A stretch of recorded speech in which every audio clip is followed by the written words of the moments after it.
Tara, buksan na muna natin siya.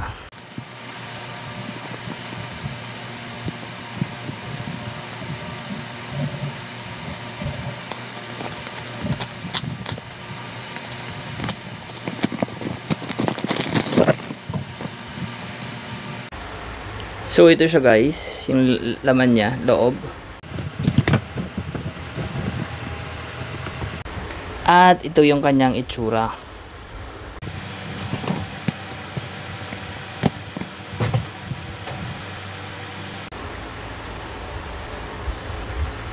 What's up YouTube friends? Welcome back sa aking YouTube channel.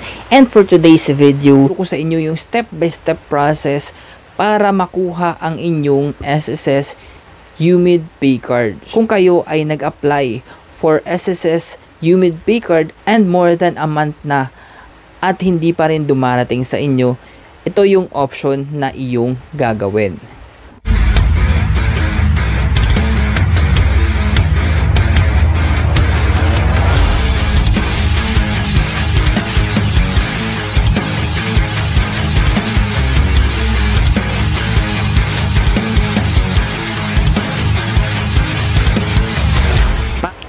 So to sum up everything, nag-request tayo ng SSS UMID Pay Card upgrade last August 6. Tapos tumawag sila sa atin.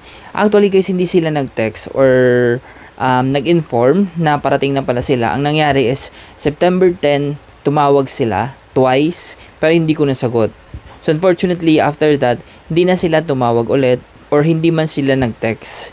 So ang nangyari niyan, September 18, ang ginawa ko, tumawag ako sa Union Bank hotline kung saan sinabi ko nga na hindi ko nasagot yung tawag, and meron kasing option kung saan after 2 failed attempts, ibig sabihin dineliver sa'yo tapos palagi kang wala at least twice nila yung i-deliver. Ang problem kasi sa kanila, hindi sila nagte-text. Ang nangyari lang, tumawag lang yung hotline number, hindi personal number ng courier ang tatawag sa iyo, yung hotline. So ito yung number na tumawag sa akin nung time na yon. So nangyari, September 18 nga ay nag-request ako for branch pickup. So just in case kasi na hindi mo na receive or hindi dumating sa iyo after 2 failed attempt, ay pwede ka ma-request ng branch pickup.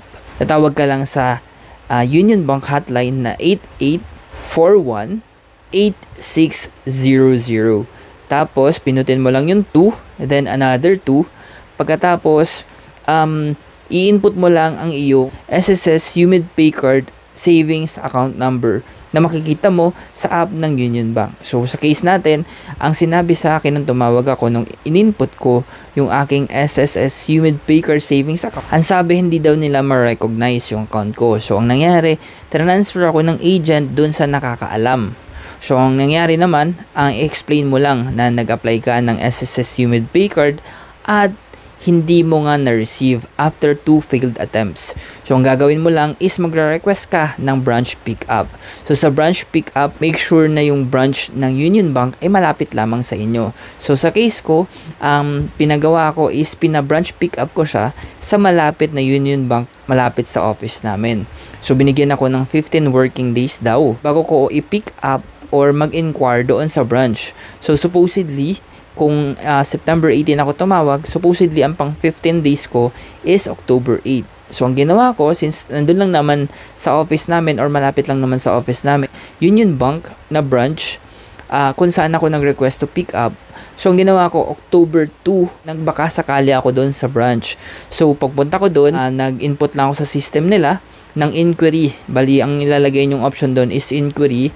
Tapos, general inquiry ang i-input nyo doon. Mag-i-input kayo ng name. Tapos, tatawagin na kayo sa system nila. Tapos yun, sasabihin nyo lang sa account officer na nag-request ka nga ng upgrade.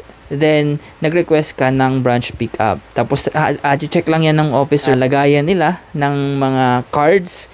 And fortunately naman, ay nandun yung aking upgraded SSS UMID Pay Card. So, yun lang po ang buong step-by-step process. Hopefully, meron kayong natutunan at hopefully, makuha nyo na ang inyong mga SSS UMID Pay Card. So, yun lang po at maraming salamat. God bless. Thank you.